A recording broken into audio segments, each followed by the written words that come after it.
మేము మా జై తెలంగాణ అంటే ఆంధ్రలో భయపడేంత కెపాసిటీ తీసుకురావడం జరిగింది ఒక స్టేజ్. సచివాలయంలో ఎంప్లాయీస్ వారు 4500 మంది ఉంటే మేము 520 మంది ఉన్నాం. ఎంత చాలా మంది సార్ చెప్పిన ప్రకారంగా డ్రైవర్లు, అటెండర్లు, మా అంటే సీనియర్ అసిస్టెంట్లు, సెక్షన్ ఆఫీసర్లు కలం హలం చేత బట్టి పొలముద్దునే అన్నట్టు గద్దె భాగంలో కోతం రాసినట్టు మాకు రాయబట్టింది. మేము ఏం చేస్తాము, చిన్న ఉద్యోగస్తున్నాం కాబట్టి మనము ఖచ్చితంగా తెలంగాణ తీసుకురావాల్సిన బాధ్యత మన మీద ఉన్నది. రేపటి నాడు ఇంత చిన్న 3 ఏళ్ల పోరుడు కూడా ఇవాళ జై తెలంగాణ, నా మనవాడు నా బిడ్డ కొడుకు జై తెలంగాణ పాట పాడుతున్నాడు. వాడు యూకేజీ చదువుతున్నాడు, ఇప్పుడు జై తెలంగాణ పాట పాడుతున్నాడు. కావున సార్ చెప్పిన సూచన ప్రకారం మనం కదిలిస్తే వాళ్లకు కొంచెం మనం ఇచ్చేస్తే తప్పకుండా మన తెలంగాణ మనకు వచ్చి తీరుతుంది. ఈ నీళ్ళ దోపిడీ, పొలుగు దోపిడీ మన తెలంగాణ మన పరిపాలన మనం రాష్ట్ర రేపు రాబోయే మన భవిష్యత్తు, మన పిల్లల భవిష్యత్తు కూడా బాగుపడతారు. ఈ సూచన నేను చేస్తున్నాను.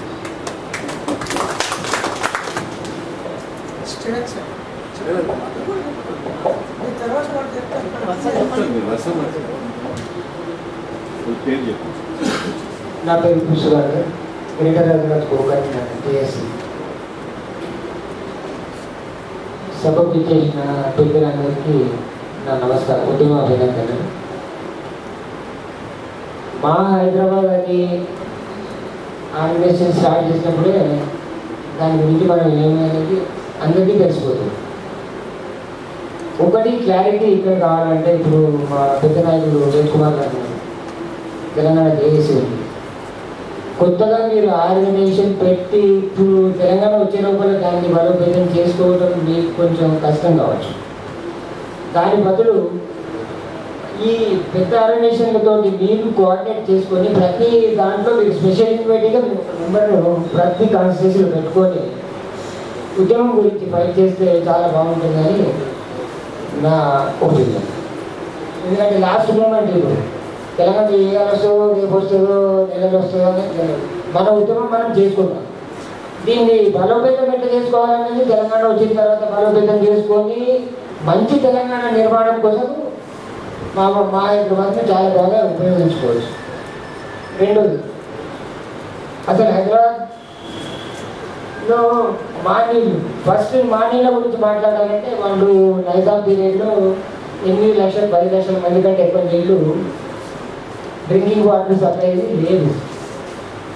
అసలు ఆ 10 లక్షల మంది కూడా చేసిందే ఇప్పుడు 70 లక్షల మంది కూడా అవే నీళ్లు ఎక్కడి నుంచి చేస్తున్నారో ఏం చేస్తున్నారో అనే తెలియదు. మనకు హ్యాపీగా 24 అవర్స్ వాటర్ దొరికేది హైదరాబాద్లో. అది ఓల్డ్ సిటీ. ఈ జూబ్లీహిల్స్, బంజారా హిల్స్ అనేవి అప్పుడు ఏం లేవు. అవన్నీ మా భూములు, మా అడవులు, మా బ్రాండ్స్ అనేది మనం ఎంతో సంతోషంగా చెప్పుకునేది. దాన్ని అసలు రూపురేఖలే మార్చేసేది. అసలు అక్కడ ఎక్కడ మా భూములు ఉన్నాయనేది మనకే తెలియదు. రెండోది, రంగారెడ్డికి కలిపేసింది హైదరాబాద్లో. రంగారెడ్డికి కలపడానికి కారణం ఏమిటంటే అక్కడ భూముల రేట్లు పెరుగుతాయని చెప్పి హైదరాబాద్లో కలిపింది. రంగారెడ్డికి సెపరేట్ డిస్ట్రిక్ట్ ఉంటే మనకు హైదరాబాద్ ఇంకా మంచిగా ఉంటుంది. దాన్ని దీంట్లో కలుపుకొని వాళ్ళు అక్కడ ఈ రాజకీయ నాయకుల ప్రాపర్టీస్ రేట్లు పెరగాలని చెప్పి చేసింది. కాబట్టి దానికి ఏదో అడ్మినిస్ట్రేషన్ పర్పస్లో మనకు ఒక ఉపయోగం అవుతుందని మాత్రం చేయలేదు. మా గొల్లులు అంటున్నారు. మా గొల్లులు అంటే మా పీరియడ్లో 1967-68లో మేము ఎప్పుడైతే ఉద్యోగంలో చేరినామో ఆ టైంలో అందరూ దొంగములకి సర్టిఫికేట్ తీసుకొచ్చి హైదరాబాద్లో ఉద్యోగాలు సంపాదించడం అంటే చాలా మంది ఉన్నారు. అసలు మా హైదరాబాద్ వాళ్ళు ఎవరో అనేది మనకు తెలియదు. వేసుకొని పోయినా మన హెడ్ మాస్టర్లు, మన ప్రిన్సిపల్లే వాళ్ళకి సర్టిఫికేట్ ఇచ్చిండు. అరే వీడు ఇక్కడ 5 ఏళ్ళు చదివిండు, 4 ఏళ్ళు చదివిండు అని వాడికి దొంగ సర్టిఫికేట్ ఇచ్చి వాడు దొంగ సర్టిఫికేట్ తీసుకు అటువంటి ఉండే 2,50,000 మంది ఉద్యోగాలు తెలంగాణలో చేస్తున్నారు ఆంధ్రులు. అది ముల్కి సర్టిఫికేట్ తెచ్చుకొని దొంగ సర్టిఫికేట్లతో హైదరాబాద్ ఉద్యోగాలు సంపాదించుకోవాలి. వీటన్నిటిని తీయాలంటే ఇప్పుడు చాలా కష్టం. ఇప్పుడు రాబోయేది ఏమిటంటే ప్రతి ఉద్యోగాలనే గవర్నమెంట్ ఉద్యోగాలే లేవు ఉన్నాయండి. ప్రైవేట్ పరంగా మొత్తం గవర్నమెంట్ హాస్పిటల్ని ప్రైవేట్కి ఇచ్చిన తర్వాత గవర్నమెంట్లో ఉద్యోగాలు లేనప్పుడు గవర్నమెంట్ ఉద్యోగాల కొరకు ఏం కొట్లాడతాం అనేది మనం ఒకసారి ఆలోచించాలి. రెండోది, ఫ్యూచర్లో ఎంప్లాయ్మెంట్ మాత్రం ఆంధ్రప్రదేశ్లో సమైక్య ఆంధ్రప్రదేశ్లో జరగకుండా చూడాలి. తెలంగాణ సెపరేట్ అయిన తర్వాత ఉద్యోగాలు అనౌన్స్ చేయమని చెప్పాలి, లేకుంటే జోన్ వైజ్ ఏ డిస్ట్రిక్ట్ ఆ డిస్ట్రిక్ట్ ఎంప్లాయ్మెంట్ అని ఇవ్వాలి. అయితేనే మన వాళ్ళకి ఉద్యోగాలు వచ్చే ఛాన్స్ ఉంటుంది. ఇప్పుడు మాత్రం సమైక్యంలో ఉన్నంత వరకు అయితే మనకు ఉద్యోగాలు దొరకవు. మన వాళ్ళే అమ్ముడు పోయింది పడ్డారు. అసలు లాస్ట్ 60 ఏళ్లలో తెలంగాణ రాజకీయ నాయకులు వాళ్ళకి అమ్ముడు పోతుంటే మనము తెలంగాణ గురించి పనిచేసే అవసరమే ఉండేది కాదు. అందరూ తొందరే. మన నాయకులను తల్లి కొడితేనే మనకు తెలంగాణ తొందరగా వస్తుంది. మనం వేరే నాయకుల గురించి ఎప్పుడు మాట్లాడే అవసరమే లేదు. ఇంటి దొంగలే చాలా మంది ఉన్నారు. డ్రామాలు చేస్తున్నారు. కాంగ్రెస్ వాళ్ళు ఎంత డ్రామాలు చేస్తారంటే మొత్తం నేషనల్ తెలంగాణ చేసిందే కాంగ్రెస్. కాంగ్రెస్ తర్వాత నెక్స్ట్ టీడీపీకి వస్తుంది. ఇంకోటి, రాజకీయ నాయకులను కొంతవరకు మన ఉద్యమానికి సహకరించినంత వరకే వాళ్ళని నమ్మవచ్చు. టోటల్ ఉద్యమం మన చేతిలో పెడితే మాత్రం తెలంగాణ ఉద్యమం అనేది బలం కాదు. ఇది మన ప్రజాబలంతో ఉద్యమాన్ని ముందుకు తీసుకుపోగలుగుతాం మనం. ఇది ప్రజలే చేయాలి. రాజకీయ నాయకులు వాళ్ళు అంత అయిపోయిన తర్వాత మూమెంట్ ఉధృతమైన తర్వాత వాళ్ళ చేతిలోకి తీసుకోవడం తప్పితే వాళ్ళు ఏం చేయరు. అందుకొరకే ఈ ఉద్యమాన్ని మన చేతుల్లోంచి వేరే నాయకుల చేతిలో, రాజకీయ నాయకుల చేతిలో పోకుండా కాపాడుకోవాల్సిన బాధ్యత అంత, అంటే వాళ్ళని నమ్మే వరకు, నమ్మకం ఉండి వాళ్ళు మనకు చేస్తారు అనుకున్నప్పుడే వాళ్ళ ఉద్యమంలో వాళ్ళని భాగస్వామ్యం చేసుకోవాలి.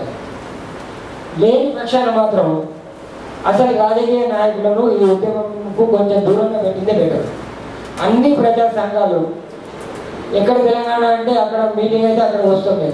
ఏ సంఘము తెలంగాణ జాగ ప్రజా ఫ్రంటాలు కూడా వేద్ కుమార్ అన్నను గద్దరన్నను ఎవరు దిగులక చేస్తుందో మాకు సంబంధం లేదు. తెలంగాణ అనేది ఎక్కడ పదం కనబడితే అక్కడ పోయి జై తెలంగాణ అంటే మనం పార్టిసిపేట్ చేస్తాం. ఆ ఒక్క స్పిరిట్ అనేది మనందరిలో కలగాలి. అన్ని సంఘాలు ఒక జాగాకి రావాలి. కోఆర్డినేషన్ కమిటీ అనేది పెట్టుకొని అందరిలో జాయింట్ లీడర్షిప్ కింద చేసుకోండి. ఇది ఏదో ఒక్క లీడర్ కింద నడుస్తున్నది, లేకుంటే 10 లీడర్లు సొంతం కొరకు నడుస్తున్నది అని కాకుండా అందరూ సమైక్యంగా ఇది సమిష్టి లీడర్షిప్ తోటి ఉద్యమాన్ని ముందుకు తీసుకుపోతే, ఇంత ఉధృతంగా మూమెంట్ చేస్తే అంత త్వరగా మనకు తెలంగాణ వస్తుంది.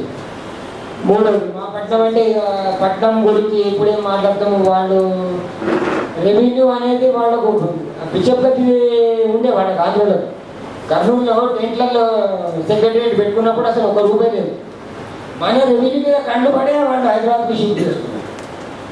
వాళ్ళ జీతాలు అసలు మన గవర్నమెంట్ శాలరీస్ పే చేసే కెపాసిటీ లేదు. అక్కడ మన దగ్గర సర్ప్లస్ ఉన్నాయి. అప్పుడు మన రెవెన్యూ అంతా కొల్లగొట్టాలని వీళ్ళంతా ఈ డ్రామాలు ఆడి మన మధ్యనే మన నాయకుల మధ్య అప్పుడు చిచ్చు పెట్టి సమైక్య ఆంధ్రప్రదేశ్ ఏర్పాటు చేసేటట్టు చేసింది. అందు గురించి దాన్ని పక్కన పెట్టి ఇప్పుడు మాత్రం సమిష్టిగా ఉధృతంగా దీన్ని చెలో హైదరాబాద్ సెప్టెంబర్ 30 కార్యక్రమాన్ని ఎంత విజయవంతంగా చేసి ఎంతమంది ఎక్కువ ప్రజలు హైదరాబాద్లో కనబడితే తెలంగాణ ఉద్యమం గురించి వాళ్ళకు గవర్నమెంట్కి ఒక కనువిప్పు కలుగుతుంది. ఎక్కడ అరెస్ట్ చేసినా పర్వాలేదు, లేకుంటే ఒక 15 రోజుల ముందే హైదరాబాద్కి వచ్చేసి ఇప్పుడు అందరూ గణేష్ కండువాలు కప్పుకొని సింహచక్రంకి వస్తున్నట్టు 29కి వచ్చేస్తే దాన్ని చెలో హైదరాబాద్లో ఇక్కడ కార్యక్రమంలో పార్టిసిపేట్ చేసుకోవచ్చు. ఎట్టి పరిస్థితుల్లో కూడా హైదరాబాద్కు మనం దొంగతనంగా వస్తామా, ఎట్లా వస్తామా అనేది, కనబడకుండా వస్తామా, అరెస్ట్ కాకుండా వస్తామా అనేది ఇక మనం ఆలోచించుకొని చేయాల్సిన పద్ధతి. ఎట్లన్నా అరెస్టులు తప్పవు. ఎక్కడ ప్రజలను అక్కడ వాళ్ళు దిగ్బంధం చేస్తారు, హైదరాబాద్ రాకుండా చూస్తారు. దాని గురించి కనీసము హైదరాబాద్లో ఉన్న ప్రజలు కదిలినా కూడా రోడ్లన్నీ బ్లాక్ అవుతాయి. హైదరాబాద్లో ఉద్యమం ఇంకా ఉధృతం కాలేదు, అది అందరికీ తెలుసు. బంద్ కార్యక్రమం ఇస్తే పోనీ మనోళ్ళు ఏం చేయాలి అనే ఒక దూరంతో మన వాళ్ళే పని చేయించే కార్యక్రమం చేస్తున్నారు. సరిగ్గా రాజకీయ నాయకులు వాళ్ళు అసలు ఈ క్యాపిటలిస్టులతో ఏం మాట్లాడుకుంటారు అనేది మనకు తెలియదు. 10 రోజులు మాత్రం వాళ్ళు ముందుకు రాదు, వీళ్ళు ముందుకు పోయి పని చేయించారు. మనం పోయి పని చేస్తామంటే 10 మందిని ఏదో 2-3 దుకాణాలు కొడతాము, పని చేస్తాము, అరెస్ట్ అవుతాం. వాళ్ళు మాత్రం రాదు. వాళ్ళ నాయకులు ఏముంటుందో మనకు తెలియదు. అందుగురించి నాన్ పొలిటికల్ మూమెంట్ అనేది చాలా ఉధృతంగా గట్టిగా జరిగాయి. దానికి మనమందరము సమిష్టి నాయకత్వంలో చేస్తే బాగుంటుందని నా అభిప్రాయం. రెండోది, సెప్టెంబర్ 30 కార్యక్రమం గురించి మేము ఒక చిన్న కార్యక్రమం ప్రపోజ్ చేసుకున్నాము.